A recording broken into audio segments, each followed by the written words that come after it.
বাহ, আমার লাজুক বউ তো দেখি আজকে অনেক সুন্দরভাবে শাড়ি পরেছে। কি ব্যাপার, আমার লাজুক বউ আজকে আদর খাওয়ার জন্য এইভাবে শাড়ি পরে রেডি হয়ে আছো নাকি? তা এখন আদর শুরু করব? রিফাত, তুমি যে কি বলো না, আমার শরম করতেছে। আমি তো শুধু তোমাকে একটু দেখানোর জন্যই শাড়ি পরেছিলাম, কিন্তু তুমি বলতেছো আমাকে আদর করবে এখন। ইস, এভাবে কেউ বলে নাকি? কেউ না বললেও আমি বলি। চলো বেবি, এখন তোমাকে আদর করব। এই বলে রিফাত তার বউকে কোলে তুলে নিয়ে চলে গেল বেডরুমে। দরজাটা লাগিয়ে দিয়ে সাফিয়াকে বিছানায় শুয়ে দিতেই সাফিয়া তার দুহাত দিয়ে মুখটা ঢেকে ফেল। এটা দেখে রিফাত বলতে লাগলো, কি ব্যাপার সাবিহা, তুমি এরকম করতেছো কেন? হাত সরাও, আমি তোমার ঠোঁটে লিপ কিস করব। না, সরবো না, আমার অনেক লজ্জা করতেছে রিফাত। প্লিজ এখন কিছু করো না, আর কিছুদিন সময় দাও। নতুন বিয়ে করেছো আমাকে, এখন যদি এভাবেই আদর করতে চাও তো আমি কিভাবে তোমাকে সুযোগ দেব? হাই কপাল, আজকে মনে হয় আমার কপালে আদর জুটবে না। আম্মু, এটা কোন মেয়ের সাথে বিয়ে করিয়ে দিয়েছে আমাকে?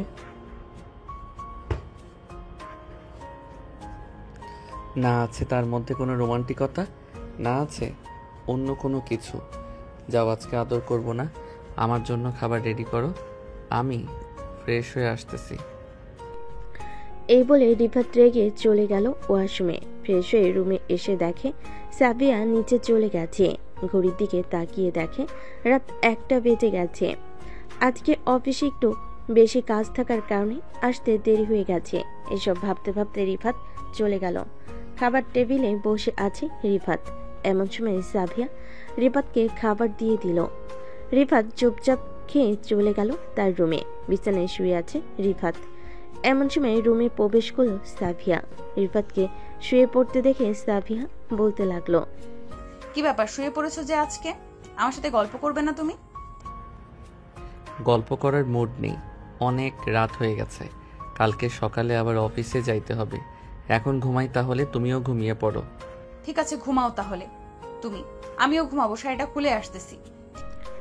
এই বলে সাফিয়া চলে গেল ওয়াশরুমে।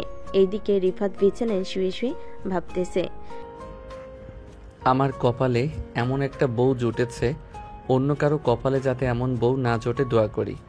এসব বিড়বিড় করতে করতে রিফাত ঘুমিয়ে গেল। এইদিকে সাফিয়া ওয়াশরুম থেকে বের হয়ে রিফাতের পাশে শুয়ে পড়ল। এদিকে রিফাত ঘুমিয়ে ঘরে যেই সাফিয়াকে জড়িয়ে ধরতে যাবে, এমন সময় সাফিয়া রিফাতের হাত সরিয়ে ফেলল। সাফিয়া রিফাতের হাত সরিয়ে দিতেই রিফাত কিছু বলল না। সকাল 6টা। রিফাত তাড়াতাড়ি করে ঘুম থেকে উঠে ফ্রেশ হয়ে বসে আছে। এমন সময় সাফিয়া রিফাতের জন্য কফি নিয়ে আসলো। রিফাতের হাতে দিতেই রিফাত বলতে লাগলো, সাবিহা, আমি কফি খাবো না, তুমি খেয়ে নাও কফিটা। আমি অফিসে চলে গেলাম, আস্তে আস্তে রাত হবে, তুমি ঘুমিয়ে থাইকো, আমি বাহির থেকে খাবার খেয়ে আসবো। ঠিক আছে, আমি রাতে খাওয়া দাওয়া করে ঘুমিয়ে যাব। আর তোমাকে একটা কথা বলতে চাইছিলাম, আমি একটু আমাদের বাসায় যাব, যদি অনুমতি দিতে তাহলে যাইতে পারতাম। শাশুড়ি আম্মু অনুমতি দিয়ে দিয়েছে। আম্মু যখন অনুমতি দিয়ে দিছে, তাহলে আমি আর কি বলবো? যাও ঘুরে আসো তোমাদের বাড়ি থেকে। তবে এখন গেলে 1 মাস থেকে আসবে, কারণ পরে আর যেতে পারবে না।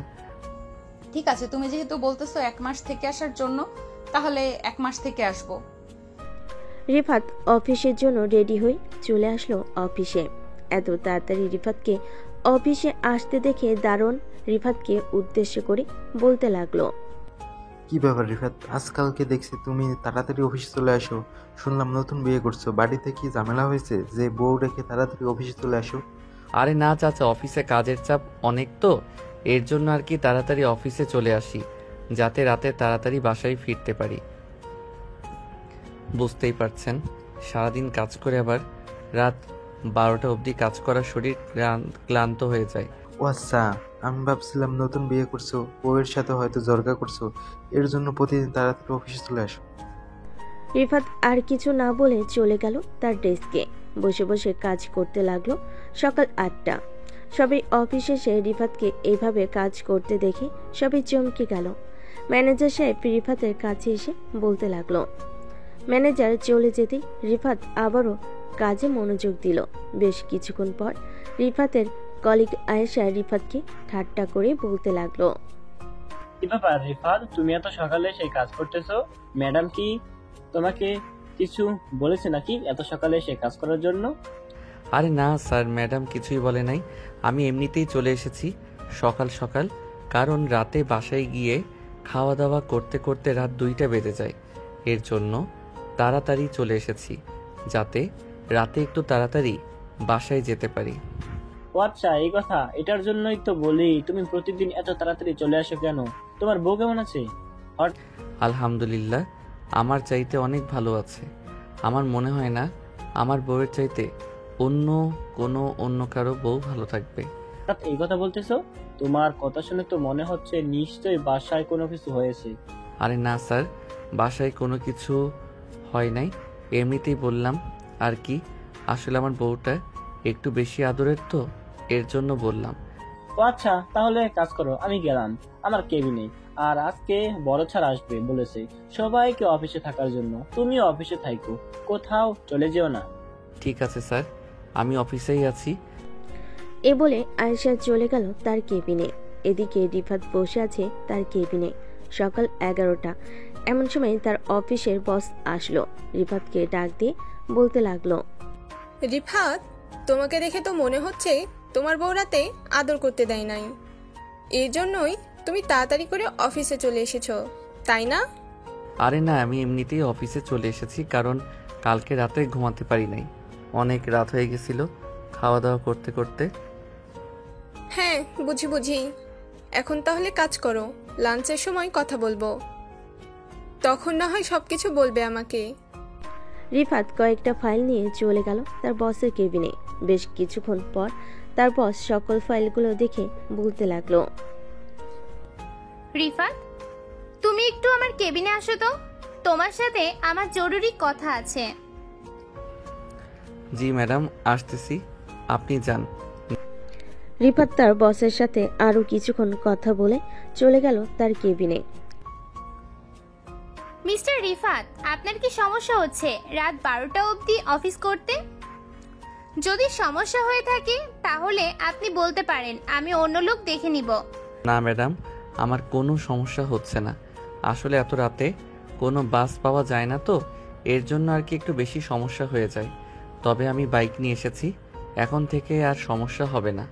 ঠিক আছে, তাহলে যে কোনো সমস্যা হলে আমাকে ফোন দিবেন, আমি চলে আসব। আরো কয়েকটা ফাইলের কাজ শেষ করে ফেলল। লাঞ্চের আগেই দুপুর 2টা। সবাই লাঞ্চ নিয়ে চলে এসেছে বড় একটা কেবিনে। সবাই বসে খাবার খাচ্ছে। এমন সময় আয়েশা রিফাতের পাশে এসে বসে পড়ল। রিফাতকে ধাক্কা দিয়ে বলতে লাগলো, এখন বলতে পারেন আপনার কি সমস্যা হয়েছে, যদি কোনো সলিউশন দিতে পারি আপনাকে মিস্টার রিফাত। আর বলো না আয়েশা আপু, আমার সাথে এমন একটা মেয়েকে বিয়ে দিয়েছে। আম্মু আব্বু যে মেয়ে রোম্যান্স করতে বলতে কিছুই বোঝে না। রাতের বেলা তাকে জড়িয়ে ধরে ঘুমাতে যাব, সে নাকি লজ্জা পায়, তার নাকি কাতুকুতু লাগে, আরও ইত্যাদি ইত্যাদি। রিফাতের কথা শুনে আয়েশা হাসতে লাগলো হো হো করে। এভাবে হাসতে দেখে আশেপাশের মানুষ আয়েশার দিকে চোখ বড় বড় করে তাকিয়ে রইল। এটা দেখে আয়েশা হাসি থামিয়ে বলতে লাগলো, এর জন্যই তো তুই প্রতিদিন সকাল সকাল এভাবে চলে আসিস। আমি তো ভাবছিলাম বাসায় হয়তো কোনো ঝামেলা হয়েছে, এর জন্য তুই এভাবে চলে আসিস। এক কাজ কর, তোর বউকে তার বাপের বাড়ি পাঠিয়ে দে, কয়েকদিন থেকে আসুক। এরপর সকল কিছু বুঝতে পারবে যখন তার আব্বু আম্মুর বকা খাবে। হ্যাঁ, আমি তাকে বলেছি যে 1 মাসের জন্য তাদের বাড়িতে চলে যাইতে। সে রাজি হয়ে গেছে যাওয়ার জন্য। রাতে বাসায় গিয়ে হয়তো দেখব সে চলে গেছে। আর বলিস না, এরকম বউ থাকার চাইতে না থাকাই ভালো। আজকে বিয়ে করেছি, 1 মাস হয়ে গেছে, একদিনও আদর করতে পারলাম না তাকে ঠিক মতো। কোনো চিন্তা করিস না, আমি যেটা বলেছি সেটা কর, দেখবি একদম ঠিক হয়ে যাবে। আর যত পারিস অবহেলা করবি, অবহেলা করলে আরো তত কাছে আসবে। কাছে আসলেই তুই আস্তে আস্তে তাকে বুঝতে শিখাবি সকল কিছু। ঠিক আছে, এখন খাওয়া দাওয়া করে নে, প্রায় সময় শেষ হয়ে যাইতেছে। আবার কাজ করতে হবে, অনেকগুলো ফাইল আছে। রিফাত আর আয়েশা খাওয়া দাওয়া করে চলে গেল তাদের কেবিনে। রাত 10টা অবধি কাজ করে রিফাত চলে আসলো বাসায়। পকেট থেকে চাবিটা নিয়ে দরজা খুলে ভিতরে প্রবেশ করতে দেখতে পেল সাবিয়া বসে বসে টিভি দেখতেছে। সাবিয়াকে দেখে রিফাত বলতে লাগলো, কি ব্যাপার, তোমার না আজকে চলে যাওয়ার কথা ছিল 1 মাসের জন্য? এখনো যাও নাই কেন? নাকি আমাকে দিয়ে আসতে হবে? আমি এখন যাব না, আরো কয়েকদিন পর যাব। আরো কয়েকদিন পর গেলে তোমার সমস্যা নাকি? না, আমার কেন সমস্যা হবে? আমার কোনো সমস্যা নেই, তোমার যখন ইচ্ছা যাইতে পারো। এই বলে রিফাত চলে গেল তার রুমে। ফ্রেশ হয়ে চলে আসলো নিচে। খাবার টেবিলে বসে নিজেই খাবার নিয়ে খেতে লাগলো। এদিকে সাবিয়া সবকিছু বসে বসে দেখতেছে, কিন্তু কিছুই বলতেছে না রিফাতকে। এদিকে রিফাত খাওয়া দাওয়া করে চলে গেল তার রুমে। বেশ কিছুক্ষণ পর সাবিয়াও চলে আসলো রুমে। এসে দেখে সাগর বিছানায় শুয়ে শুয়ে ফোন টিপতেছে। এটা দেখে সাবিয়া বলতে লাগলো, রিফাত, তুমি আমার সাথে আজকে একবারও কথা বলো নাই। আমি কি করেছি যে তুমি আমার সাথে কথা বলতেছো না? আমার অপরাধ কি, আমাকে একটু বলবে? আরে তোমার কোনো অপরাধ নেই। আসলে সারাদিন অফিসে কাজ করতে করতে শরীর ক্লান্ত হয়ে যায়, বাসায় এসে খাওয়া দাওয়া করে ঘুমাতে হয়। আবার তোমার সাথে কখন কথা বলবো বলো? তাই বলে তুমি অফিস থেকে এসে আমার সাথে একটাবারও কথা বলবে না? একটাবারও জিজ্ঞাসা করতে পারতে খাবার খেয়েছি নাকি খাই নাই। আমি যে সেই দুপুর থেকে বসে আছি তোমার সাথে খাবো, কিন্তু তুমি তো আমাকে একবারও জিজ্ঞাসা করো নাই। আমি তো তোমাকে বলে গিয়েছিলাম খাওয়া দাওয়া করে নেওয়ার জন্য, তুমি খাওয়া দাওয়া করে নিবে। আমি কখন বাসায় আসি তা ঠিক নেই। আর কালকে সকালে রেডি হয়ে থাইকো, তোমাকে তোমাদের বাসায় নামিয়ে দিয়ে এসে এরপরে আমি অফিসে যাব। আমি এখন আমাদের বাসায় যাব না, যেতে যেতে দেরি আছে। তুমি চাইলে আমাকে জড়িয়ে ধরে ঘুমাতে পারো, আমি কিছু বলবো না। হঠাৎ সাবিয়ার এত পরিবর্তন দেখে রিফাত চমকে উঠল, কিন্তু কিছুই বলল না। বেশ কিছুক্ষণ পর রিফাত সাবিয়াকে পিছন থেকে জড়িয়ে ধরে ঘুমিয়ে গেল। সকাল 7টা। রিফাত ঘুম থেকে উঠে দেখে সাবিয়া তার পাশে নেই। এটা দেখে রিফাত চলে গেল ওয়াশরুমে। ফ্রেশ হয়ে বাইরে আসতেই দেখতে পেল সাবিয়া দাঁড়িয়ে আছে। সাবিয়াকে দেখে রিফাত বলতে লাগলো, এত সকালে ঘুম থেকে উঠে কোথায় গিয়েছিলে? তোমার জন্য রান্না শেষ করে আসলাম। তুমি তো আবার অফিসে চলে যাবে, কিছু না খেয়ে চলে যাও প্রতিদিন। আজকে খাবার খেয়ে এরপর যাবে। হঠাৎ এত কেয়ারিং বেড়ে গেছে, কোনো তো কারণ আছে, কারণটা বলো শুনি। কারণ তেমন কিছুই নেই। স্বামীকে ভালোবাসবো না তো কাকে ভালোবাসবো? আমি এতদিন তোমাকে আমার কাছে আসতে দেই নাই, আসলে বুঝতেই পারছো নতুন বিয়ে হয়েছে, কি থেকে কি করব বুঝে উঠতে পারছিলাম না।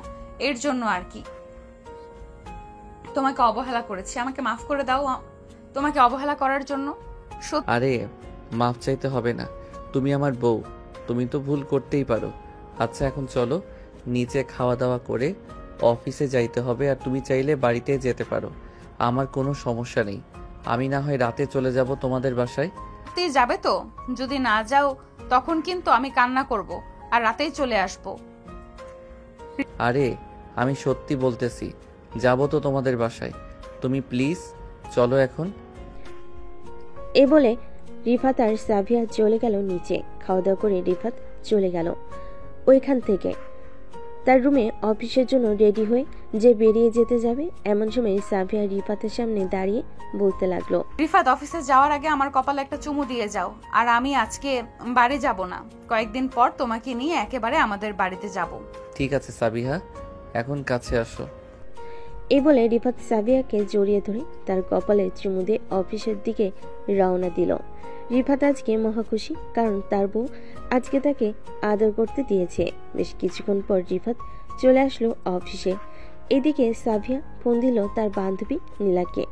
বেশ কিছুক্ষণ পর নীলা ফোনটা রিসিভ করলো আর বলতে লাগলো, কি রে সাবিহা, এত সকালে ফোন দিয়েছিস? কি হয়েছে? সমস্যা হয় নাই তো? কোনো সমস্যা হয় নাই, তোকে ধন্যবাদ জানানোর জন্যই ফোন দিয়েছি। কালকে যদি তুই না বলতে আমাকে এইসব, তাহলে আজকে রিফাতের মুখে এত সুন্দর হাসি দেখতে পারতাম না। আমার জন্য বেচারা প্রতিদিন কষ্ট পায়। দেখেছিস, তোকে যেভাবে বলেছি ওইভাবে প্রতিদিন করবি।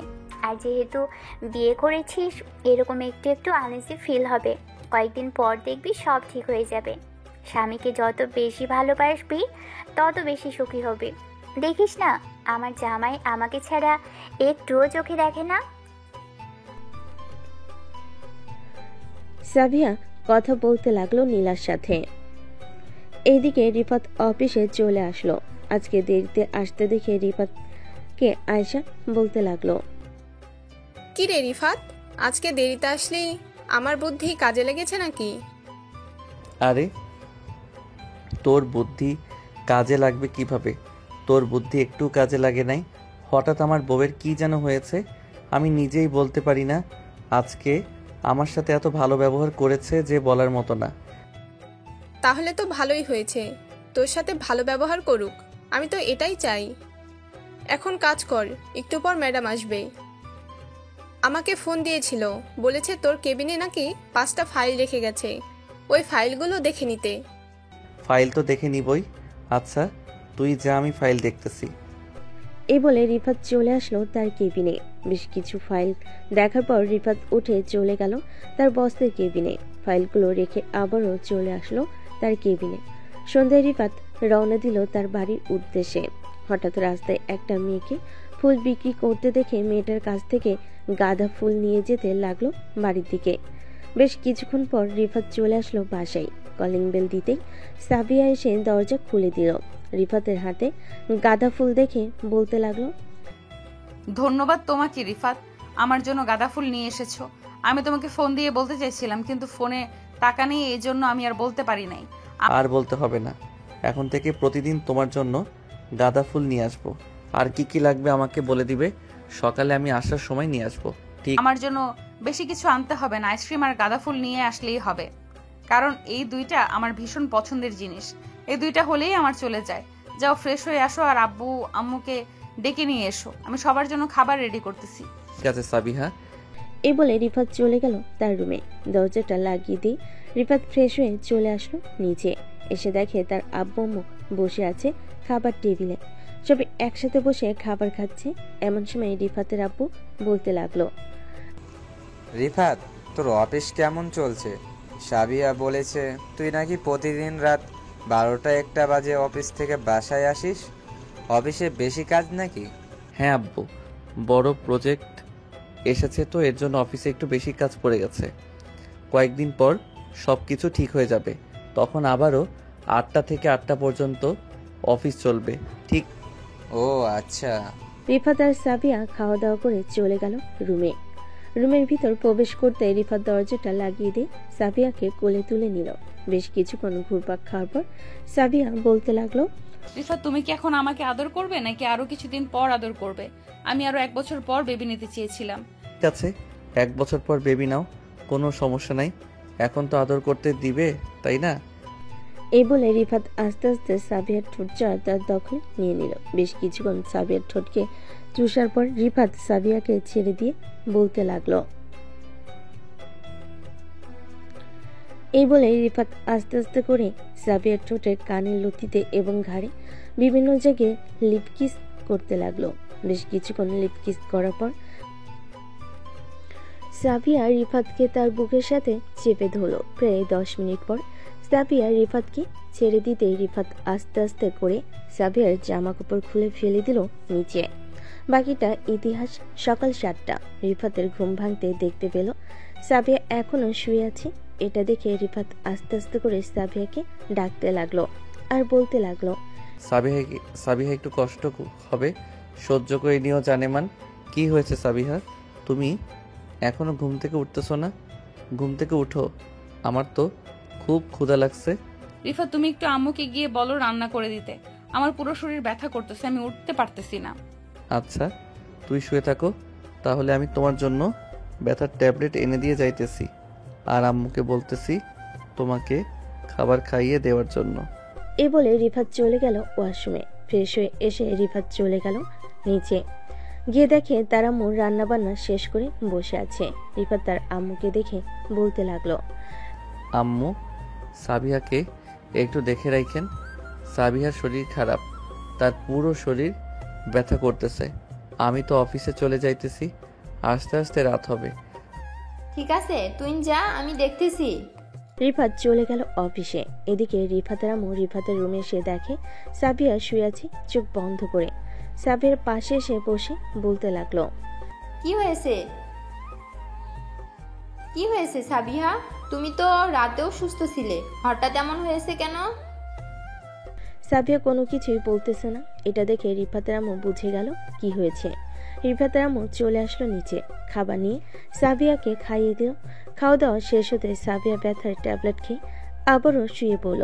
এদিকে রিফাত অফিসে এসে কাজ করতেছে, কিন্তু কাজে মন বসতেছে না, শুধু ছটফট করতেছে। এটা খেয়াল করলো আয়েশা।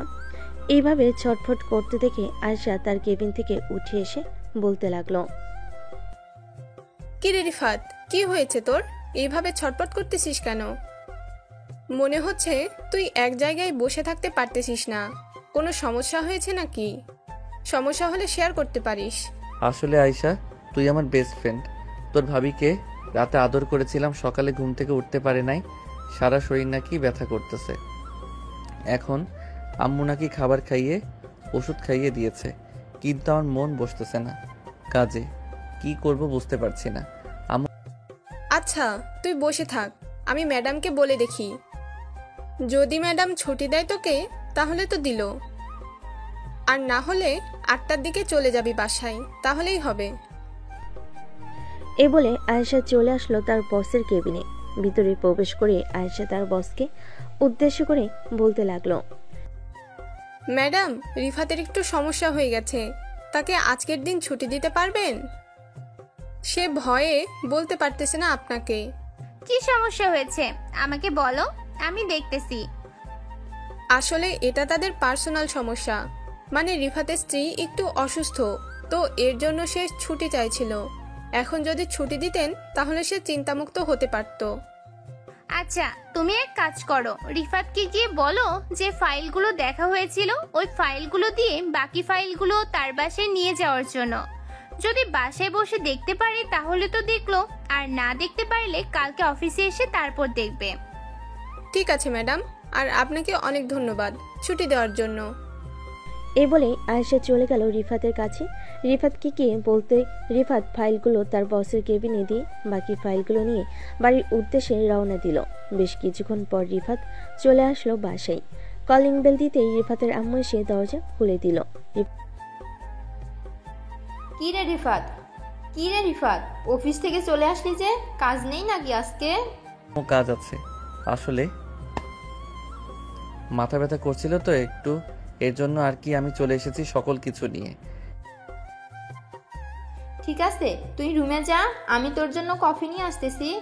কফি খেলে তোর মাথা ব্যথা কমে যাবে। রিফাতকে চলে আসতে দেখে বলতে লাগলো। রিফাত মাথা নাড়িয়ে চলে গেল তার রুমে। গিয়ে দেখে সাবিয়া ঘুমাচ্ছে। সাবিয়াকে না ডেকে রিফাত চেয়ারে বসে কাজ করতে লাগলো। বেশ কিছুক্ষণ পর রিফাতের আম্মু রিফাতের জন্য খাবার আর কফি নিয়ে আসলো। রিফাত কফি আর খাবার খেয়ে আবারও কাজে মনোযোগ দিল। দুপুর 2টা। সাবিয়ার ঘুম ভাঙতে দেখে রিফাত রুমে বসে আছে। রিফাতকে দেখে সাবিয়া বলতে লাগলো, রিফাত তুমি কখন বাসায় এসেছো? আমাকে একবার ফোন দাও নাই কেন? এমনিতেই ফোন দেই নাই, তুমি তো অসুস্থ এর জন্য, আর ডাকও দেই নাই। ফ্রেশ হয়ে আসো, পরে তোমাকে নিয়ে নিচে যাব খাবার খাওয়ার জন্য। হেঁটে হেঁটে যেতে পারবে নাকি নিয়ে যেতে হবে? না, আমি একাই যেতে পারবো, এখন একটু সুস্থ আছি। এই বলে সাবিয়া আস্তে আস্তে করে চলে গেল ওয়াশরুমে। এদিকে রিফাতের আম্মু খাবার নিয়ে চলে আসলো রিফাতের রুমে। খাবার দিয়ে চলে গেল নিচে। বেশ কিছুক্ষণ পর সাবিয়া গোসল করে বের হতে রিফাত আবার পিছন থেকে জড়িয়ে ধরল সাবিয়াকে। রিফাত, ব্যথা পাচ্ছি তো, প্লিজ ছেড়ে দাও, শরীরে একটুও শক্তি নেই। আবার তুমি এইভাবে ধরেছো। মাত্র কয়েক ঘন্টা আদর করেছি, এতেই যদি এমন অবস্থা হয়, আরও তো সময় পড়ে আছে। বাকি সময় কি হবে? জানি না কি হবে, এখন ছাড়ো আমাকে, খাবার খাইয়ে দাও। ঠিক আছে, খাবার খাইয়ে দিতেছি, বসো তুমি এখানে। এ বলে রিফাত সাবিয়াকে খাবার খাইয়ে দিতে লাগলো। বেশ কিছুক্ষণের মধ্যেই রিফাত সাবিয়াকে খাবার খাইয়ে দিল। খাওয়া দাওয়া শেষ করে বসে আছে। এমন সময় সাবিয়ার ফোনটা বেজে উঠল। তাকিয়ে দেখে সাবিয়ার আম্মু কল দিয়েছে। কলটা রিসিভ করতেই ওপাশ থেকে সাবিয়ার আম্মু বলতে লাগলো, কি রে সাবিয়া, তুই নাকি অসুস্থ? তোর শাশুড়ি ফোন দিয়ে বলেছে। কি হয়েছে তোর? আমি আসবো নাকি?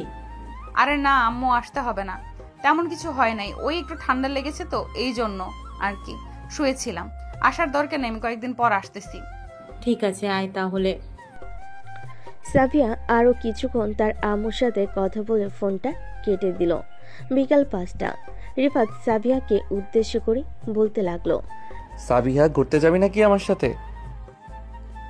এখন এই অবস্থায় ঘুরতে যাব কি করে? কালকে যাব, এখন যেতে পারবো না। ঠিক আছে, তাহলে তুমি বাসায় থাকো, আমি একটু পরে আসতেছি। বাইরে একটা কাজ আছে, কাজটা শেষ করে তোমার জন্য আইসক্রিম নিয়ে আসবো। ঠিক আছে, যাও তাহলে। রিফাত চলে গেল বাহিরে। প্রায় 1 ঘন্টা পর রিফাত সাবিয়ার জন্য আইসক্রিম নিয়ে বাসায় আসলো। আইসক্রিমটা সাবিয়াকে দিয়ে দিতে সাবিয়া খেতে লাগলো। রাত 9টা। সবাই বসে আছে নিচে। এমন সময় রিফাতের আব্বু বলতে লাগলো, রিফাত, তুই এক কাজ কর, আমার কাছে তো কিছু টাকা আছে, এই টাকা দিয়ে একটা ব্যবসা শুরু করে দে, তাহলে আর অন্যজনের কাজ করতে হবে না এত রাত করে। না আব্বু, এখন ব্যবসা শুরু করতে হবে না। আর অফিসে তো এরকম মাঝে মধ্যে কাজ হয়, এটা নিয়ে দুশ্চিন্তা করার কোনো কারণ নেই। কালকেই সবকিছু ঠিক হয়ে যাবে। রিফাত তার আব্বু আম্মুর সাথে আরো কিছুক্ষণ কথা বলে চলে আসলো রুমে। এদিকে সাবিয়া তার শাশুড়ি মায়ের সাথে আরো কিছুক্ষণ কথা বলে রুমে এসে দেখে রিফাত শুয়ে পড়েছে। রিফাতকে শুয়ে পড়তে দেখে সাবিয়া বলতে লাগলো, কি ব্যাপার, শুয়ে পড়েছো কেন? আমাকে জড়িয়ে ধরে ঘুমাবে না? হ্যাঁ, ঘুমাবো তো। কাছে আসো। কাছে না আসলে জড়িয়ে ধরবো কিভাবে? এটা বলতে সাবিয়া রিফাতের বুকের উপর গিয়ে শুয়ে পড়ল। বেশ কিছুক্ষণ পর দুজনেই ঘুমিয়ে গেল। সকাল 6টা। রিফাত ঘুম থেকে উঠে আস্তে করে সাবিয়ার ঠোঁটে, ঘাড়ে, মুখে বিভিন্ন জায়গায় কিস করতে লাগলো। বেশ কিছুক্ষণ পর সাবিয়া ঘুম থেকে উঠে গেল। রিফাতকে এরকম করতে দেখে বলতে লাগলো, কি হচ্ছে রিফাত, এরকম করতেছো কেন সকাল সকাল? এতই আদর করার ইচ্ছে নাকি আমাকে যে এত সকাল সকাল আমার সাথে এরকম করতেছো? হ্যাঁ, তোমাকে আদর করতে অনেক ইচ্ছা করতেছে, এর জন্যই তো তোমার সাথে এরকম করতেছি। প্লিজ জান, একটু আদর করতে দাও। তোমাকে আদর না করলে আমার কিছুই ভালো লাগে না। হয়েছে, ঢং করতে হবে না, আস্তে আস্তে আদর করবে কিন্তু। গতকালকে অনেক ব্যথা দিয়েছো, আজকে ব্যথা দিলে লাথি মেরে উঠিয়ে দেবো আমার উপর থেকে। এই বলে রিফাত সাবিয়ার ঠোঁটে বিভিন্ন জায়গায় লিপকিস করতে লাগলো। বেশ কিছুক্ষণ এভাবে লিপকিস করার পর রিফাত আস্তে আস্তে করে সাবিয়ার জামা কাপড় খুলে ফেলে দিল নিচে। এদিকে সাবিয়া লজ্জায় মুখ লুকালো রিফাতের বুকে। প্রায় 1 ঘন্টা আদর করার পর রিফাত সাবিয়াকে ছেড়ে দিয়ে চলে গেল ওয়াশরুমে। বেশ কিছুক্ষণ পর বাইরে আসতেই দেখতে পেল সাবিয়া এখনো শুয়ে আছে। এটা দেখে রিফাত বলতে লাগলো, আমার এত সুন্দর বউ এত লাজুক আর এত অলস হবে আগে জানতাম না। আগে জানলে তো কখনোই বিয়ে করতাম না। রিফাত, মুখ সামলে কথা বলো। আমি একদম অলস না। তুমি চলে গেলে সারাদিন কাজ করি ঘরে, আর তুমি বলতেছো আমি অলস? তুমি একদিন বাসায় থেকে সবগুলো কাজ করে দেখো কেমন লাগে। হয়েছে, আর আমাকে বোঝাতে হবে না। তুমি এখন উঠে ফ্রেশ হয়ে নাও। আম্মু হয়তো রান্না করে ফেলেছে, আমি খাওয়া দাওয়া করে অফিসে চলে যাইতেছি। এ বলে রিফাত চলে গেল নিচে। খাওয়া দাওয়া করে অফিসে চলে গেল। এদিকে সাবিয়া ফ্রেশ হয়ে নিচে আসতেই তার শাশুড়ি আম্মু বলতে লাগলো, কি ব্যাপার সাবিহা, তোমার কি বেশি অসুবিধা হয় রিফাতের সাথে? অসুবিধা হলে আমাকে বলতে পারো। না আম্মু, অসুবিধা হয় না। বুঝতেই পারছেন নতুন বিয়ে করেছি, প্রথম তো এমন হয়। হ্যাঁ, প্রথম এমন হবে, কিছুদিন পর সবকিছু ঠিক হয়ে যাবে, চিন্তা করো না। আর যদি বেশি সমস্যা হয় তাহলে আমাকে বলতে পারো, আমার বান্ধবী ডাক্তার, তার কাছে নিয়ে যাব তোমাকে। ঠিক আছে আম্মু, যদি বেশি অসুবিধা হয় তাহলে আমি বলবো আপনাকে। টেবিলে বসেন, আমি খাবার দিতেছি। রিফাত তো চলে গেছে অফিসে। হ্যাঁ, রিফাত অফিসে চলে গেছে, তার নাকি কি কাজ আছে। খাওয়া দাওয়া করে নাও, তারপর তোমাকে নিয়ে একটু বাজারে যাব। তোমার শ্বশুর আব্বু তো একটু বাইরে গেছে, আসতে মনে হয় রাত হবে। ঠিক আছে আম্মু। সাবিয়া এবং তার শাশুড়ি আম্মু খাওয়া দাওয়া করে চলে গেল বাজারে। বাজার শেষ করে বাসায় আসতে সাবিয়া চলে গেল তার রুমে। ব্যাগ থেকে ফোনটা বের করে দেখলো রিফাত ফোন দিয়েছে অনেকগুলো। বেশ কিছুক্ষণ পর সাবিয়া ফোন দিল রিফাতকে। এদিকে রিফাত মিটিংয়ে থাকার কারণে ফোনটা রিসিভ করতে পারে নাই। প্রায় 1 ঘন্টা পর রিফাত মিটিং শেষ করে বাহিরে বের হয়ে পকেট থেকে ফোনটা বের করে দেখে সাবিয়া ফোন দিয়েছে অনেকগুলো। রিফাত ফোন দিলে সাবিয়াকে, কিন্তু সাবিয়া তার ফোনটা টেবিলের উপর রেখে চলে গেছে নিচে তার শাশুড়ি আম্মুর কাছে। বেশ কিছুক্ষণ পর কল করার পর ফোন রিসিভ করলো না। সন্ধ্যায় রিফাত বাসায় আসতেই দেখতে পেল সাবিয়া তার শাশুড়ি আম্মুর মাথায় তেল দিয়ে দিতেছে। এদিকে রিফাত কোনো কিছু না বলে সোজা চলে গেল রুমে।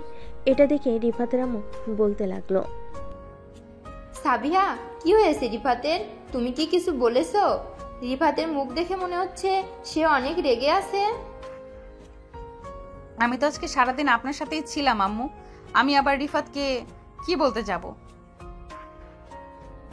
আর তেল দিতে হবে না, তুমি রিফাতের কাছে যাও, গিয়ে দেখো রিফাত কেন রেগে আছে। এখন যদি না যাও তাহলে আবার কি হয়ে যায় কে জানে। সাফিয়া চলে আসলো রুমে। এসে দেখে রিফাত ফ্রেশ হয়ে বসে আছে বিছানায়। এমন সময় সাফিয়া রিফাতের পাশে এসে বসতে রিফাত বিছানা থেকে নেমে দাঁড়িয়ে গেল। এটা দেখে সাফিয়া বলতে লাগলো, কি হয়েছে রিফাত, তুমি হঠাৎ বাসায় এসে এমন করতেছো কেন? অফিসে কি কোনো সমস্যা হয়েছে নাকি? আমার উপর রেগে গেছো তুমি? আমি কারোর উপরে রেগে থাকি না, তুমি এখান থেকে চলে যাও, আমাকে একা থাকতে দাও কিছুক্ষণ। কি হয়েছে বলবে তো? ওই সময় ফোন ধরতে পারি নাই কারণ আম্মুর সাথে বাজারে গিয়েছিলাম, ফোন ব্যাগের ভেতরে ছিল। এরপর আমি কতগুলো ফোন দিয়েছি দেখেছো? একবারও তো দেখো নাই। সাবিয়া তার ফোনটা হাতে নিয়ে দেখে প্রায় অনেকগুলো ফোন দিয়েছে। সাবিয়া রিফাতের সামনে কান ধরে দাঁড়িয়ে বলতে লাগলো, সরি জান, আমি দেখতে পাইনি তুমি যে ফোন দিয়েছো। আমি তো আজকে সারাদিন নিচেই ছিলাম, তুমি চাইলে আম্মুকে জিজ্ঞেস করতে পারো আমি সারাদিন কোথায় ছিলাম আর কি করেছি। হয়েছে হয়েছে, আর বলতে হবে না, এখন চলো খাওয়া দাওয়া করবো, খুব ক্ষুধা লাগছে। সাফিয়া আর রিফাত চলে গেল নিচে। সবাই একসাথে খাওয়া দাওয়া করতেছে।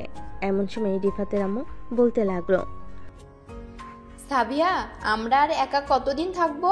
বিয়ে যখন করে ফেলেছো তো একটা বেবি নিয়ে নাও, আমরাও খুশি থাকবো, তুমিও খুশি থাকবে। কি বলিস রিফাত? রিফাত কোনো কথা বলতেছে না। এইদিকে সাফিয়া মাথা নিচু করে খাবার খাচ্ছে। কি বলবে সাফিয়া? তার শ্বশুর বসে আছে সামনে। এদিকে রিফাত সাবিয়ার দিকে তাকিয়ে মিটমিট করে হাসতেছে। বেশ কিছুক্ষণ পর রিফাত আর সাফিয়া খাওয়া দাওয়া করে চলে আসলো রুমে। রিফাত বিছানায় শুয়ে আছে। এদিকে সাফিয়া ওয়াশরুম থেকে বের হয়ে রিফাতের সামনে আসতেই রিফাত বলতে লাগলো, সাবিহা আম্মু কি বলেছে মনে আছে তো? শুরু করবো নাকি এখন? তুমি চাইলে আমি সারা রাত তোমাকে আদর করতে পারি। আচ্ছা রিফাত, আমি কি তোমার বউ না? আমাকে কষ্ট দিতে তোমার ভালো লাগে তাই না? ঠিক আছে, কষ্ট দাও, আমি কিছু বলবো না, যা ইচ্ছা তাই করতে পারো। সাফিয়ার এমন কথা শুনে রিফাত সাফিয়াকে কোলে তুলে নিয়ে বেলকনিতে চলে গেল। দুজন বসে আছে চেয়ারে। এদিকে রিফাত সাফিয়ার কানে কানে বলতে লাগলো, সরি জান, আমি তো তোমাকে কষ্ট দিতে চাই না। আসলে জান, তুমি এত রোমান্টিক আর এত হট, এর জন্য আর কি বেশি বেশি আদর করতে মন চায় তোমাকে। হয়েছে হয়েছে, আর পাম দিতে হবে না। কালকে অফিস নেই নাকি এখনো যে এখানে বসে আছো? চলো ঘুমাতে যাই, কালকে আবার অফিসে যাবে তুমি। না, কালকে অফিস নেই, আমি ছুটি নিয়েছি কালকের জন্য। তোমাকে নিয়ে তোমাদের বাসায় যাব। অনেক দিন হয়েছে তুমি তোমাদের বাসা থেকে এসেছো, তোমাকে না হয় দিয়ে আসি। ঠিক আছে? আমার যাওয়াটা কি অতি জরুরি তোমার মনে হয়? আমার তো যেতে ইচ্ছে করছে না, আর কয়েকদিন পরে যেতে চাই। তুমি যেহেতু বলতেছো আর কয়েকদিন পর যাবে, তাহলে না হয় আর কয়েকদিন পর যাওয়া যাবে। তাহলে না হয় কালকের দিন ঘুরে আসি, তুমি কি বলো?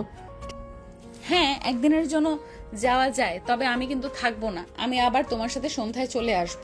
ঠিক আছে, আমি সন্ধ্যায় তোমাকে নিয়ে চলে আসবো আবার বাসায়। হ্যাঁ। রাত 3টে অবধি গল্প করে দুজনেই রুমে গিয়ে ঘুমিয়ে গেল। পরের দিন সকালে খাওয়া দাওয়া করে রিফাত আর সাবিয়া রওনা দিল সাবিয়াদের বাড়ির উদ্দেশ্যে। প্রায় 1 ঘন্টা পর রিফাত আর সাবিয়া চলে আসলো সাবিয়াদের বাসায়। কলিং বেল দিতেই সাবিয়ার ছোট বোন এসে দরজা খুলে দিল। দুজনকে দেখে বলতে লাগলো, আপু, দুলাভাই কেমন আছো? তোমরা ভিতরে আসো। আলহামদুলিল্লাহ ভালো আছি। সামিরা, তুমি কেমন আছো? আলহামদুলিল্লাহ ভালো আছি। আম্মু আব্বু দেখে যাও, আপু আর দুলাভাই এসেছে। সাবিয়া আর রিফাত চলে গেল রুমে। বেশ কিছুক্ষণ পর সাবিয়া রিফাতকে নিয়ে চলে আসলো নিচে। এসে দেখে তার ছোট বোন সামিরা আর তার আম্মু রান্না করতেছে। তাদের সাথে সাবিয়াও রান্না করতে লাগলো। কিরে সাবিয়া, তুই আসবি, আমাকে সকালে ফোন দিয়ে বলবি না? আমি তো কিছুই রান্না করি নাই, এখন জামাই বাবাকে কি খাওয়াবো? আম্মু, আমি মানা করেছি আপনাদের না বলার জন্য। আমি কিছু খাবো না, আমার জন্য রান্না করতে হবে না। বিকালের দিকে আমি আর সাবিহা চলে যাব। আজকে অফিস থেকে ছুটি নিয়েছিলাম, এর জন্য এসেছি। তাই বলে আমাকে জানাবি না? আমাকে জানালে অন্তত কিছু রান্না করে ফেলতাম। সাবিয়ার আব্বু বাজার থেকে মুরগি আর গরুর মাংস নিয়ে আসো, আমি রান্না বসিয়ে দিতেছি, ফ্রিজে অনেক কিছুই আছে। ঠিক আছে, আমি যাইতাছি এক্ষুনি, তুমি রান্না বসিয়ে দাও। সাবিয়া মা, জামাইকে নিয়ে তোর রুমে যা, অনেক দূর থেকে এসেছিস। এদিকে রিফাত শুয়ে আছে বিছানায়। এমন সময় সাবিয়ার ফোনটা বেজে উঠল। তাকিয়ে দেখে অচেনা নাম্বার। কল রিসিভ করতেই ওপাশ থেকে একটা ছেলে বলে উঠল, সাবিয়া, আমি তোমাকে অনেক ভালোবাসি। তুমি প্লিজ ফিরে আসো আমার কাছে। তুমি বিয়ে করেছো, এটা আমি শুনেছি, তবুও আমি তোমাকে মেনে নেব। তুমি চলে আসো প্লিজ সাবিয়া, প্লিজ। ওই পাশ থেকে এই কথা শুনে রিফাতের মাথায় আকাশ ভেঙে পড়ল। রিফাত হ্যালো বলতেই ও পাশ থেকে ফোনটা কেটে দিল। বেশ কিছুক্ষণ ফোন দেওয়ার পর কেউ রিসিভ করলো না। এদিকে রিফাত শুয়ে শুয়ে ভাবতেছে কেউ হতে পারে এটা। এই সকল কিছু ভাবতেছে এমন সময় সাবিয়া তার রুমে প্রবেশ করলো। রিফাতকে দেখে সাবিয়া বলতে লাগলো, রিফাত কি হয়েছে, এরকম গোমরা মুখ করে বসে আছো কেন? না, কিছু হয় নাই, এমনিতে অফিসের কাজ নিয়ে চিন্তা করছিলাম। সাবিহা, তুমি এখানে না হয় কয়েকদিন থাকো, যেহেতু চলে এসেছো, আমি না হয় কয়েকদিন পর তোমাকে এসে নিয়ে যাব। রিফাত, এটা তো কথা ছিল না। আমি তোমাকে বলেছিলাম আমাদের বাসায় গেলে আমি আবার তোমার সাথে চলে আসবো সন্ধ্যার দিকে। হ্যাঁ, এটা তো বলেছিলে, কিন্তু এই বাসায় থাকলে আরো ভালো হবে। 1 সপ্তাহ থাকো এখানে, আমি না হয় 1 সপ্তাহ পর এসে তোমাকে নিয়ে যাব। আমি একদিনও থাকবো না এখানে। তোমার সাথে যেভাবে এসেছি আবার সেভাবেই চলে যাব সন্ধ্যায়। চলো, দুপুর হয়ে এসেছে, আম্মু রান্না করা শেষ। রিফাত কোনো কিছু না বলে সাবিয়ার সাথে চলে গেল নিচে। বেশ কিছুক্ষণ পর রিফাত আর সাবিয়া খাওয়া দাওয়া করে সোফায় বসে আছে। এমন সময় সাবিয়ার আম্মু বলতে লাগলো, রিফাত, আজকে রাতটা থাকো এখানে, কালকে সকালে না হয় চলে যাবে। না আব্বু, আমি থাকতে পারবো না, আমার অফিস আছে। আমি তো সকালে এসেই বলেছি আবার চলে যাব বিকালের দিকে। সাবিয়াকে বলেছি থাকার জন্য, কিন্তু সাবিয়া থাকবে না বলল। না সাবিয়া, তুই অন্তত থেকে যা কয়েকটা দিন। সামিরা তো একা একা বাসায় থাকে, তুই থাকলে সামিরা গল্প করতে পারবে তোর সাথে। আব্বু, কয়েকদিন পর আবার না হয় আসবো আমি রিফাতকে নিয়ে। একটু পর আমরা চলে যাব আবার বাসায়। এই বলে সাবিয়া আর রিফাত গল্প করতে লাগলো। কিন্তু রিফাতের মাথায় একটা কথাই ঘুরতেছে, ওই ছেলেটা কে হতে পারে? সাবিয়াকে ফোন দিয়ে এসব কথা বলেছে, নিশ্চয়ই সাবিয়া আগে রিলেশন করত। এই সকল নানা কথা চিন্তা করতে করতে বিকেল হয়ে গেল। রিফাত আর সাবিয়া চলে আসলো বাইরে। একটা রিক্সা নিয়ে সোজা তাদের বাসায় চলে আসলো। কলিং বেল দিতেই রিফাতের আম্মু এসে দরজা খুলে দিল। দরজা খুলতেই রিফাত সোজা চলে গেল তার রুমে।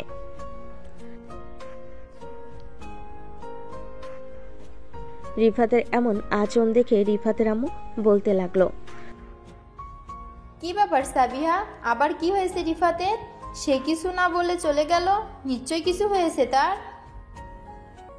জানি না আম্মু, আমাদের বাসায় তো হাসি খুশি ভাবেই গিয়েছিল, কিন্তু এরপর কি হয়েছে আমি নিজেই জানি না।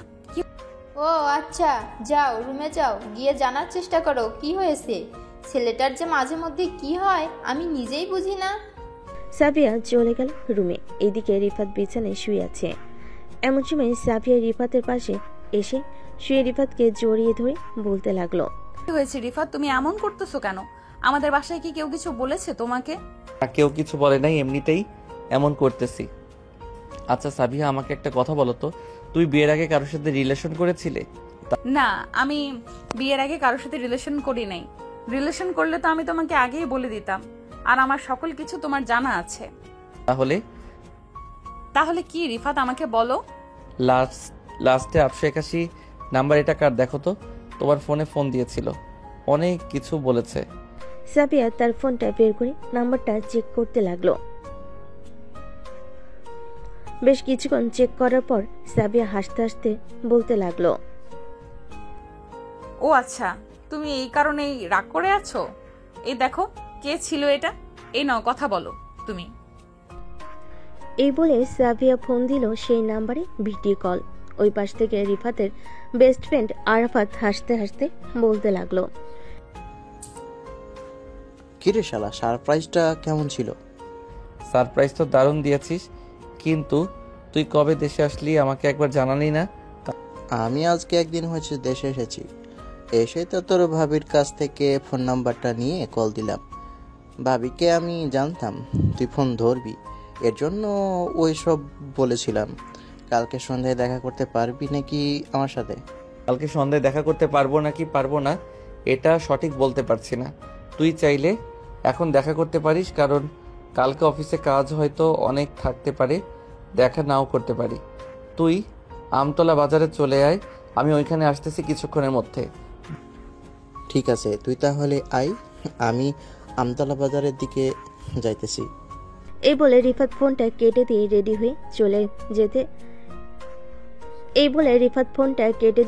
হয়ে চলে যেতে লাগলো।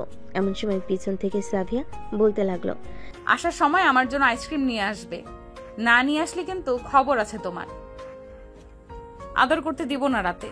রিফাত একটা মুচকি হাসি দিয়ে ওইখান থেকে চলে গেল। বাইরে এসে একটা রিক্সা নিয়ে আমতলা বাজারের দিকে যেতে লাগলো। বেশ কিছুক্ষণ পর চলে আসলো আমতলা বাজারে। এসে দেখে আরাফাত চায়ের দোকানে বসে চা খাচ্ছে। এদিকে রিফাত আরাফাতকে পেছন থেকে জড়িয়ে ধরে বলতে লাগলো, বন্ধু কেমন আছিস? অনেকদিন পর তোর সাথে দেখা, প্রায় 4 বছর পর তোর সাথে দেখা হয়েছে। হ্যাঁ বন্ধু, ভালো আছি। আর 4 বছর পর না, প্রায় 5 বছর পর দেখা হয়েছে তোর সাথে। ভাবতেছি আর যাব না দেশে একটা বিজনেস খুলে বিজনেস করব। শুক্রবার তো তোর অফিস বন্ধ থাকে, তোর সাথে না হয় একটা বিজনেসের ব্যাপারে কথা বলবো। ঠিক আছে তাহলে। রিফাত আর আরাফাত রাত 10টা অবধি আড্ডা দিয়ে দুজন চলে গেল দুজনের বাসায়। রাতে খাওয়া দাওয়া করে রিফাত বিছানায় শুয়ে আছে। এমন সময় সাবিয়া আসলো রিফাতের কাছে আর বলতে লাগলো, রিফাত তুমি কি এখনো আমার উপর রেগে আছো? এটা তো আমার অপরাধ না, আমি কি জানতাম তোমার বন্ধু আমাকে এসব বলবে? সরি জান, তোমার উপর রাগ করার জন্য। আসলে আমি নিজেই বুঝতে পারি নাই যে আরাফাত দেশে এসে এরকম ভাবে সারপ্রাইজ দিবে আমাকে। সরি সরি সরি, প্লিজ আমাকে মাফ করে দাও। না, মাফ করব না তোমাকে। আর কি বলে দিয়েছিলাম আনার জন্য, তুমি আনো নাই, এর জন্য আরো মাফ করব না। আমার কাছ থেকে দূরে যাও, না হলে কিন্তু লাথি মেরে জানলা দিয়ে বাইরে ফেলে দিব তোমাকে। হ্যাঁ, বললেই হলো নাকি? আমি তোমার জামাই, তুমি আমাকে এরকম ভাবে অপমান করতে পারো না। অপমান করলে কিন্তু আমি কান্না করব, তাও আবার জোরে জোরে কান্না করব, তখন আম্মু এসে তোমাকে বকা দিবে। যত ইচ্ছা কান্না করো, আমি একবার যখন বলেছি সো আমার কথা নড়বড় হবে না। তুমি আজকে রাতে আমাকে জড়িয়ে ধরে ঘুমাতে পারবে না। আমি এক পাশে ঘুমাবো, তুমি এক পাশে ঘুমাবে। তুমি ওই পাশে যাও বলতেছি। সাবিয়া দুজনের মধ্যে একটা কোলবালিশ দিয়ে এই পাশে শুয়ে পড়ল সাবিয়া, অন্যদিকে রিফাত শুয়ে আছে ওই পাশে। এদিকে রিফাতের ঘুম আসতেছে না, প্রায় 2 ঘন্টা চলে গেল, কিন্তু রিফাতের চোখে এখনো ঘুম নেই। বেশ কিছুক্ষণ পর রিফাত আস্তে আস্তে করে কোলবালিশটা সরিয়ে যেয়ে সাবিয়াকে জড়িয়ে ধরতে যাবে। এমন সময় সাবিয়া বলতে লাগলো, রিফাত আমি কিন্তু বলে দিয়েছি তুমি আমাকে জড়িয়ে ধরে ঘুমাতে পারবে না। এখন যদি তুমি আমাকে জড়িয়ে ধরে ঘুমাও তাহলে কিন্তু আমি আম্মুকে ডাকতে বাধ্য হব আর বলবো তুমি আমাকে পিটিয়েছো। এত বড় মিথ্যা অপবাদ দিতে পারবে তুমি আমার নামে? যাও, তোমার সাথে কথা বলবো না, আমি ঘুমালাম। এই বলে রিফাত মাঝখানে আবার কোলবালিশটা দিয়ে ঘুমের দেশে পাড়ি জমালো। এদিকে সাবিয়া রিফাতের এমন কাণ্ড দেখে মিটমিট করে হাসতে লাগলো। প্রায় আধা ঘন্টা হয়ে গেছে, রিফাতে কোনো রেসপন্স পাচ্ছে না দেখে সাবিয়া রিফাতের দিকে ঘুরতে দেখতে পেল রিফাত ঘুমিয়ে গেছে। বেশ কিছুক্ষণ পর সাবিয়া আস্তে আস্তে করে রিফাতকে জড়িয়ে ধরল। এদিকে রিফাত ঘুমের ঘরে সাবিয়াকে বকাবকি করতেছে। চলুন শুনে আসি কি কি বকাবকি করতেছে।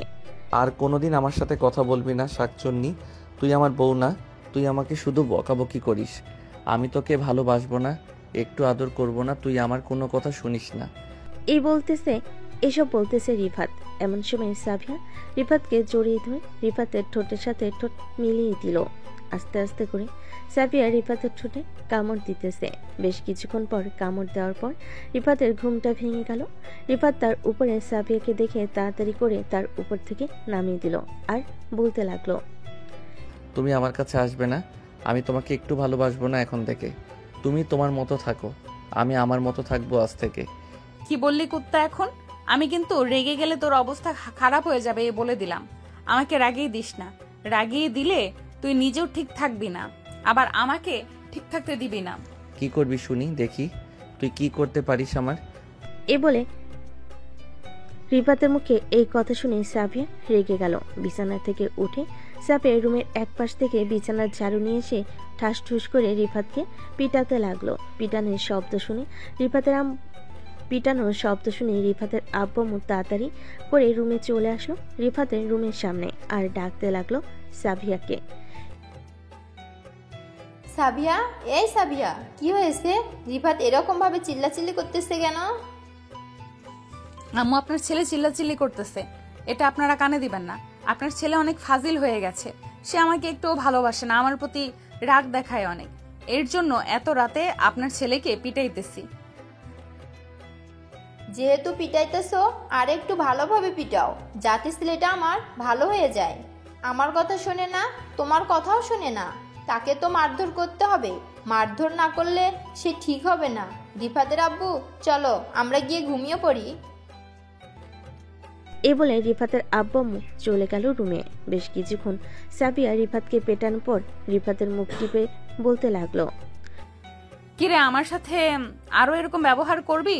এতদিন কিছু বলি নাই, অনেক অত্যাচার সহ্য করেছি, এখন আমার অত্যাচার সহ্য করার জন্য প্রস্তুত হও। প্লিজ জানেমান, আমাকে আর মাইরো না। এই দেখো কত জায়গায় মেরে ব্যথা করে দিয়েছো। কালকে আমি অফিসে যাব কি করে, আর যদি আমার এই অবস্থা দেখে কেউ, তাহলে আমি তাদেরকে কি বলবো? কি বলবি মানে? যে রাতের বেলা আমি আমার বউয়ের কথা শুনি নাই, এই জন্য আমার বউ আমাকে পিটিয়েছে? বলতে পারবি না? না বলতে পারলে আমাকে ফোন দিস, আমি বলে দিবনি। ঠিক আছে জানেমান, তোমাকে ফোন দিব। এখন তো আমার মুখটা ছাড়ো, এভাবে টিপে ধরে রেখেছো। আমি কি ছোট মানুষ নাকি যে আমার মুখ এভাবে টিপে ধরে আছো? তুই ছোট মানুষ না, তুই দামড়া একটা পোলা। তুই চাইলে অনেক কিছুই করতে পারিস, কিন্তু করার সুযোগ দেব না। এখন থেকে আমার অত্যাচার সহ্য করবে। তুই যা যা বলবো তাই তাই করতে হবে তোকে। ঠিক আছে, আমি সবকিছু করতে রাজি আছি, এখন তো ছেড়ে দাও। আমার পুরো শরীর ব্যথা করে ফেলেছো মেরে। সাবিয়া রিফাতকে ছেড়ে দিয়ে বিছানা থেকে উঠে চলে গেল ওয়াশরুমে। এতক্ষণ রিফাতকে মারার কারণে সাবিয়ার পুরো শরীর ঘেমে গেছে। সাবিয়া গোসল করে এসে বসতেই রিফাত বলতে লাগলো, জানেমান, তোমার মাথায় চিরুনি করে দেই আমি। তোর মতলব তো ঠিক লাগতেছে না, আমার মাথায় চিরুনি দিয়ে দিতে হবে না। তুই চুপচাপ শুয়ে থাক, তোকে পিটানোর কারণে আমি হাঁপিয়ে গেছি।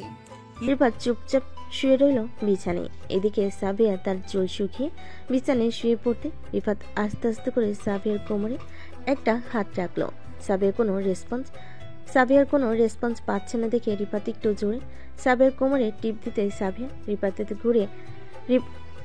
রিফাতের দিকে ঘুরে ঠাস করে তার গালে চড় মেরে দিল দুইটা, আর বলতে লাগলো, লুচ্চা বেটা, তুই কোনোদিন ভালো হবি না। ভাবছিলাম তুই কিছু করবি না, কিন্তু তুই এখন তো দেখি আমার উপর অত্যাচার করতেছিস। এখন থেকে আমি তোর উপর অত্যাচার করব, আর একবার যদি আমার শরীরে টাচ করেছিস তাহলে এখন তো দুইটা চড় মেরেছি, পরের বার ওয়াশরুম আটকিয়ে ঠান্ডা বরফের পানি দিয়ে গোসল করাবো তোকে। সাবিয়ার এরকম কথা শুনে রিফাত আরও ভয় পেয়ে গেল। এতদিন রিফাত ভয় পায় নাই সাবিয়াকে, কিন্তু আজকে সাবিয়ার এমন রূপ দেখে সত্যি সত্যি ভয় পাইতেছে। রিফাত বিছানা থেকে উঠে চলে গেল বেলকনিতে।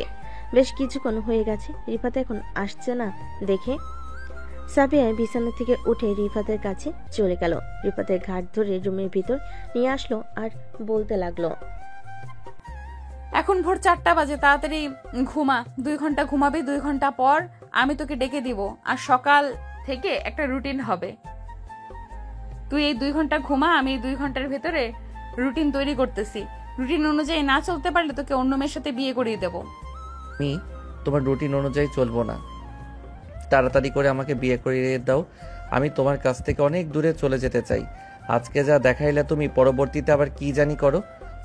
তুই তো লুচ্চা নাম্বার 1, আমি তো ভেবেছিলাম তুই বলবি আমাকে নিয়ে সংসার করবি, কিন্তু তুই তো দেখি আরেকটা বিয়ে করার জন্য রাজি হয়ে গেছিস। এখন তো তোকে কি করব আমার মাথায় কাজ করতেছে না। এসব বলতেছে সাবিয়া আর মাথা চুলকাচ্ছে। বেশ কিছুক্ষণ যাওয়ার পর সাবিয়া বালিশটা দিয়ে ঠাস ঠাস করে রিফাতের মুখে মারতে লাগলো। বেশ কিছুক্ষণ পেটানোর পর সাবিয়া বলতে লাগলো, আজকের মতো তোকে ছেড়ে দিলাম।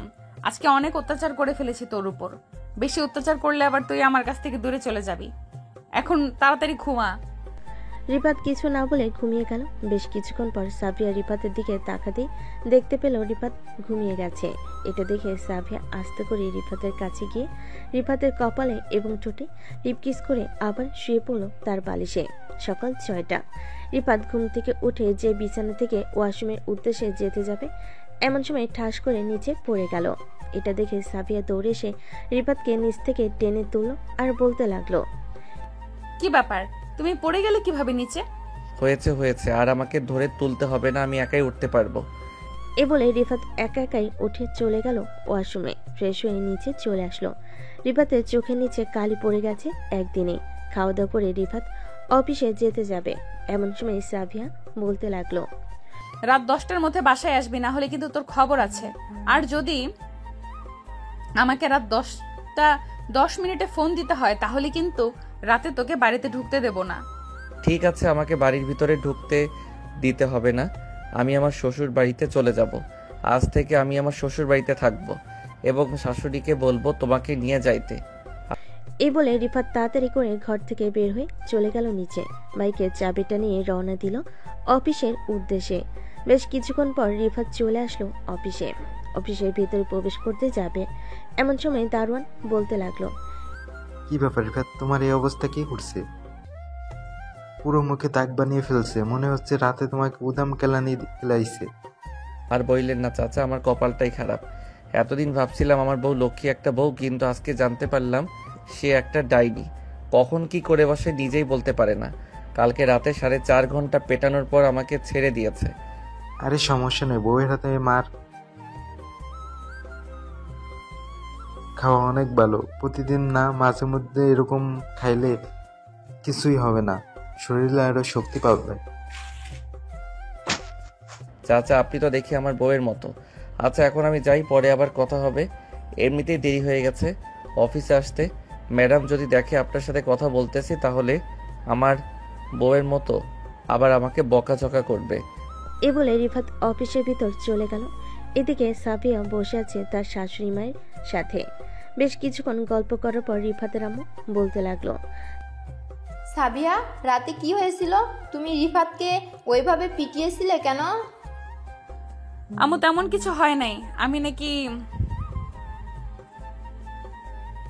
রোমান্টিক না, সে নাকি আরেকটা বিয়ে করবে, এই জন্য আর কি তাকে পিটিয়েছিলাম।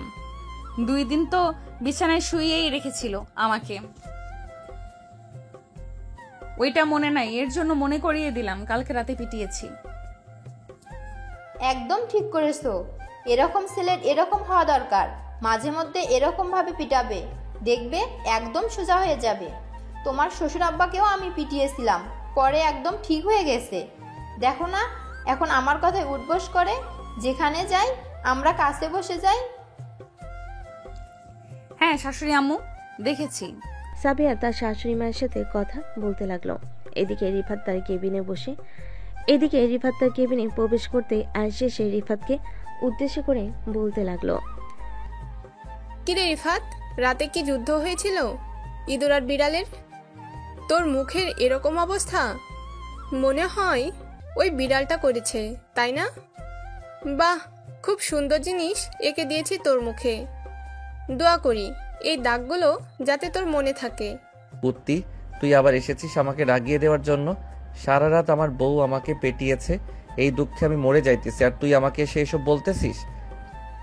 আরে মাঝে মধ্যে এরকম কিছু মাইর খাইতে হয়, মাইর না খাইলে শরীর সুস্থ থাকবে কি করে? 2 দিন তো ভাবিকে বিছানায় শুইয়ে রেখেছিলি, এটার জন্য হয়তো ভাবি তোমাকে ও এরকম ভাবে পিটাইছে মিস্টার রিফাত। দুজনেই কথা বলতেছে এমন সময় তাদের বস এসে তাদের সামনে দাঁড়ালো। তাদের বসকে দেখে রিফাত বলতে লাগলো, ম্যাডাম কালকে যে ফাইলগুলো দিয়েছিলেন ওই ফাইলগুলোর কাজ শেষ। ওইগুলোকে আপনি নিয়ে যাবেন নাকি ম্যানেজার এসে নিয়ে যাবে? ম্যানেজার এসে নিয়ে যাবে। আর তোমার মুখে এই অবস্থা কি করেছে? আগে তো তোমার মুখের অবস্থা এরকম ছিল না। নিশ্চয়ই কারোর সাথে ঝগড়া করেছো, তাই না? আরে না ম্যাডাম, আমি কারোর সাথে ঝগড়া করি নাই। বাসায় একটু বউয়ের সাথে রাগারাগি করেছিলাম, এরপর থেকে আমার এই দশা। ম্যাডাম আরেকটা কথা, আমাকে রাত 9টায় ছেড়ে দিবেন। 10টার মধ্যে বাসায় যদি না যাই তাহলে আমার কপালে দুঃখ লেখা আছে, বাসা থেকে বলে দিয়েছে। তোমার বউয়ের নাম্বার দাও তো, আমি তোমার বউয়ের সাথে কথা বলতেছি।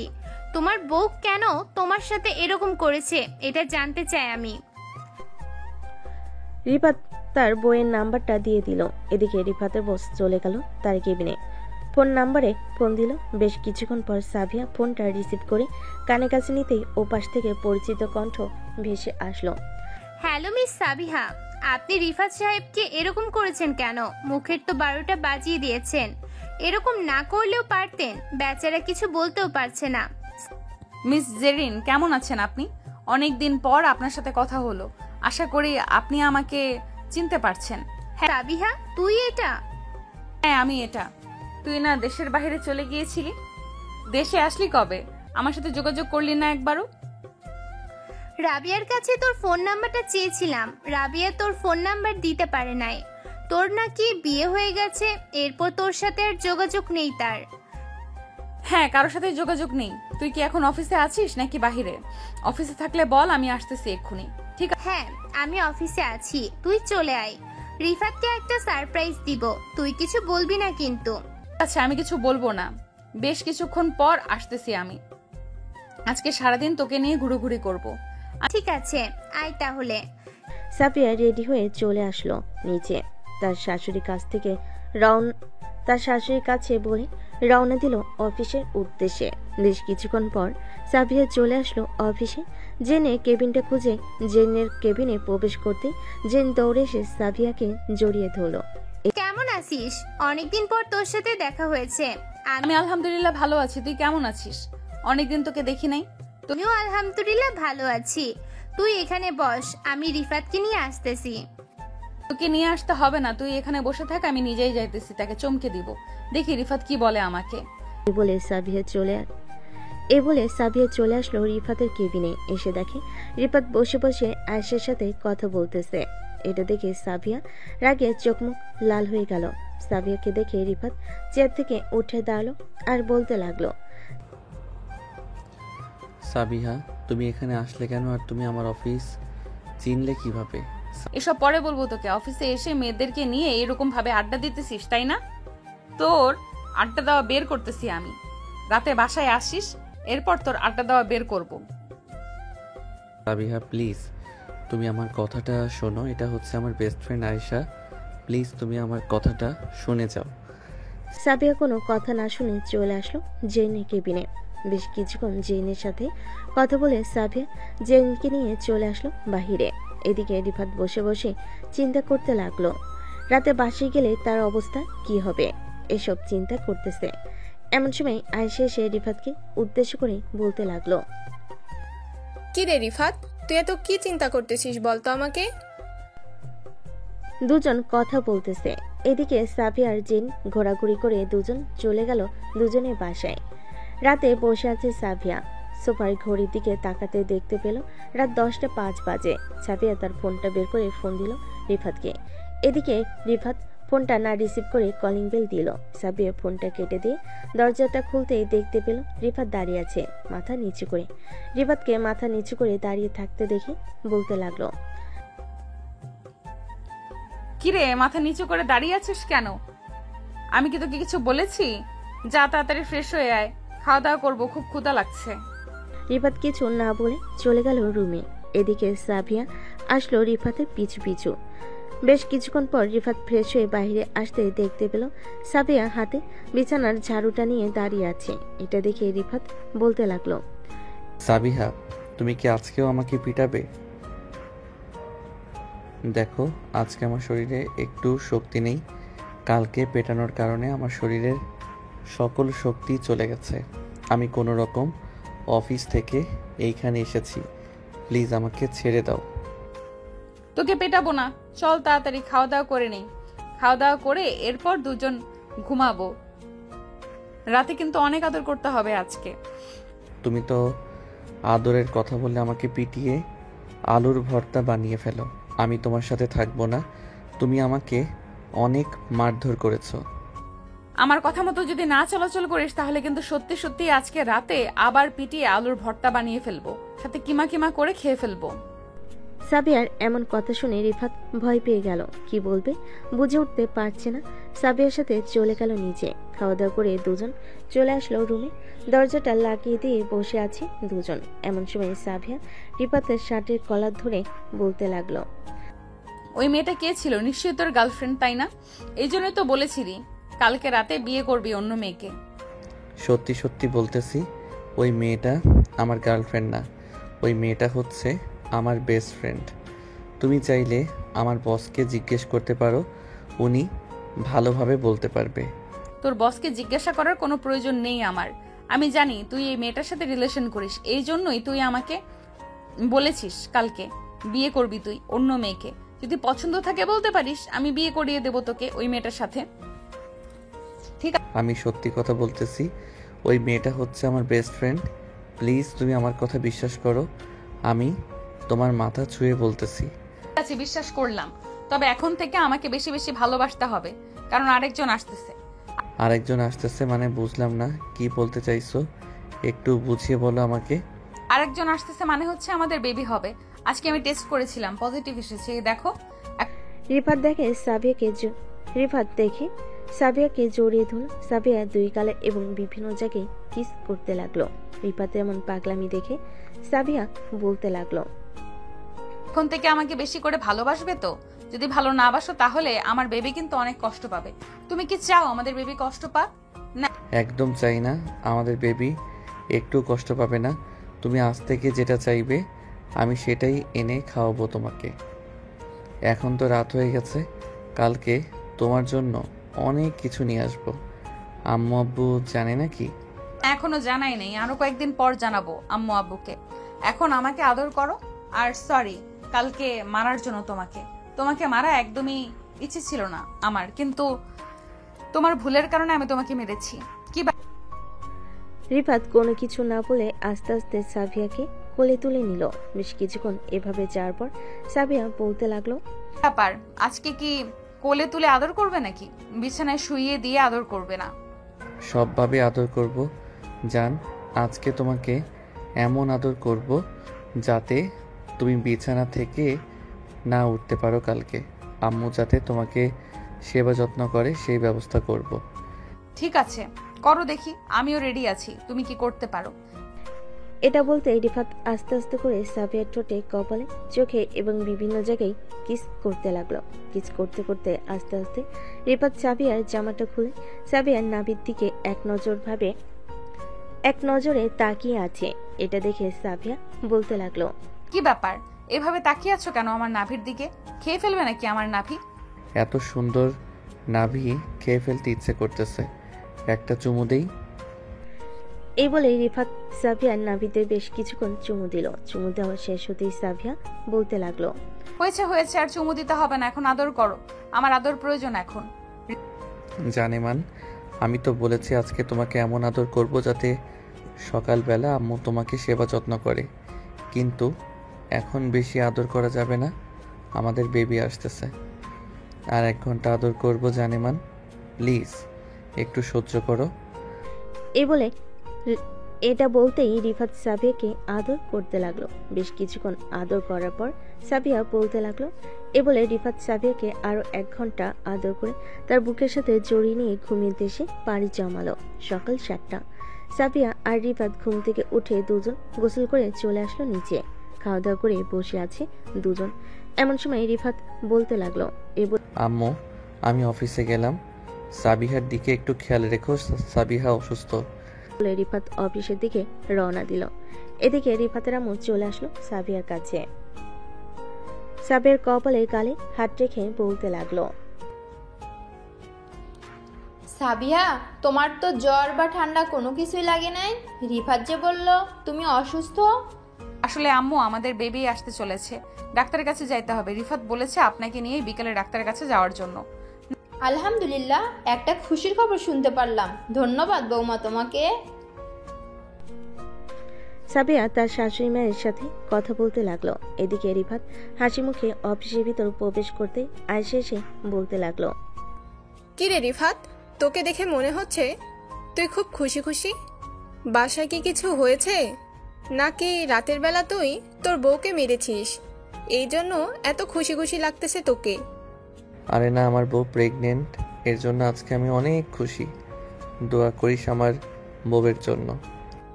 এটা তো অবশ্যই করব। এখন কাজ কর, একটু পর ম্যাডাম বলেছে কয়েকজন ক্লায়েন্ট আসবে, তাদের সাথে নাকি কথা বলতে হবে তোকে। আচ্ছা, তাহলে তুই তোর কেবিনে যা, আমি কাজ করি। এ বলে রিফাত তার কাজ করতে লাগলো। প্রায় আধা ঘন্টা পর কয়েকজন ক্লায়েন্ট আসলো। রিফাত তাদের সাথে কথা বলে কয়েকটা প্রজেক্ট নিয়ে নিল, গ্রাফিক্স ডিজাইনের প্রজেক্ট। এদিকে সাবিয়া তার শাশুড়িমাকে নিয়ে বিকেলের দিকে চলে আসলো হাসপাতালে। ডাক্তার কিছু টেস্ট দিল। টেস্ট করা শেষ হতেই সাবিয়া এবং তার শাশুড়ি বসে আছে কেবিনে। টেস্ট করা শেষ হতেই সাবিয়া এবং তার শাশুড়ি বসে আছে ডাক্তারের কেবিনে। প্রায় আধা ঘন্টা পর রিপোর্ট আসলো। ডাক্তার রিপোর্টগুলো দেখে হাসি মুখে বলতে লাগলো, কংগ্রাচুলেশন, আপনার বৌমা মা হতে চলেছে। এখন ওনার খেয়াল রাখবেন। 6 মাস চলতেছে, আপনাকে আরও আগে নিয়ে আসার দরকার ছিল। আমি কিছু ওষুধ এবং কিছু জিনিস লিখে দিতেছি, এগুলো খাওয়াবেন, তাহলে বাচ্চা এবং বাচ্চার মা সুস্থ থাকবে। ডাক্তার ওষুধ লিখে দিতেই সাবিয়া এবং তার শাশুড়িমাকে নিয়ে চলে আসলো বাড়িতে। রাতে খাওয়া দাওয়া করে শুয়ে আছে বিছানায়। এদিকে রিফাত সাবিয়াকে উদ্দেশ্য করে বলতে লাগলো, সাবিয়া, ডাক্তার কি বলেছে? আমাদের ছেলে বেবি হবে নাকি মেয়ে বেবি হবে, কিছু বলেছে নাকি? না, ডাক্তার এরকম কিছু বলে নাই, তবে বলেছে আমাদের যমজ বাচ্চা হবে। কিন্তু আমি কনফিউজড, একটা ছেলে একটা মেয়ে হবে নাকি দুইটাই ছেলে হবে নাকি দুইটাই মেয়ে হবে। তো কনফিউজ হওয়ার দরকার নেই, আল্লাহ যা দেয় তাতেই আমরা সন্তুষ্ট। রিফাত সাবিয়াকে জড়িয়ে ধরে ঘুমিয়ে গেল। সকাল 10টা। রিফাত অফিসে চলে গেল। এভাবে দেখতে দেখতে চলে গেল 3টি মাস। রিফাত বাসায় বসে কাজ করতেছে, কারণ সাবিয়ার ডেলিভারির সময় প্রায় চলে এসেছে। যে কোনো সময় সাবিয়ার পেন উঠতে পারে। দুপুরবেলা খাওয়া দাওয়া করে দুজন বসে কথা বলতেছে। এমন সময় সাবিয়া চিৎকার করে উঠল। সাবিয়ার চিৎকারে তার শাশুড়ি এবং শ্বশুর দুজনই চলে আসলো উপরে। এসে দেখে সাবিয়া কান্না করতেছে। এটা দেখে রিফাতের আম্মু বলতে লাগলো, রিফাত, সাবিয়াকে তাড়াতাড়ি করে হাসপাতালে নিয়ে যেতে হবে, হয়তো সাবিয়ার সময় এসে পড়েছে, তাড়াতাড়ি নিয়ে চল গাড়িতে। রিফাত সাবিয়াকে কোলে করে নিয়ে চলে আসলো গাড়িতে। রিফাত অনেক ভয় পাইতেছে, সাবিয়ার যদি কিছু হয়ে যায় তার কি হবে। এসব ভাবতে ভাবতেই রিফাত গাড়ি চালাতে লাগলো। প্রায় 7 মিনিট গাড়ি চালানোর পর চলে আসলো হাসপাতালে। তাতে করে সাবিয়াকে অপারেশন রুমে নিয়ে যাওয়া হলো। দীর্ঘ 1 ঘন্টা পর দুজন নার্স 2টা বেবিকে নিয়ে আসলো রিফাতের কাছে। রিফাতের কোলে দিয়ে বলতে লাগলো, আপনার 2জন মেয়ে বেবি হয়েছে। আপনার স্ত্রীকে কিছুক্ষণ পর কেবিনে শিফট করা হবে, তখন আপনি আপনার স্ত্রীর সাথে দেখা করতে পারবেন। ঠিক আছে নার্স, আর আপনাদের অনেক ধন্যবাদ। রিফাত বেশ খুশি হয়ে বেশ কিছুক্ষণ পর সাবিয়াকে কেবিনে শিফট করা হয়েছে। রিফাত বেশ খুশি হয়েছে। বেশ কিছুক্ষণ পর সাবিয়াকে কেবিনে শিফট করা হলো। সবাই দেখা করে চলে এসেছে বাহিরে।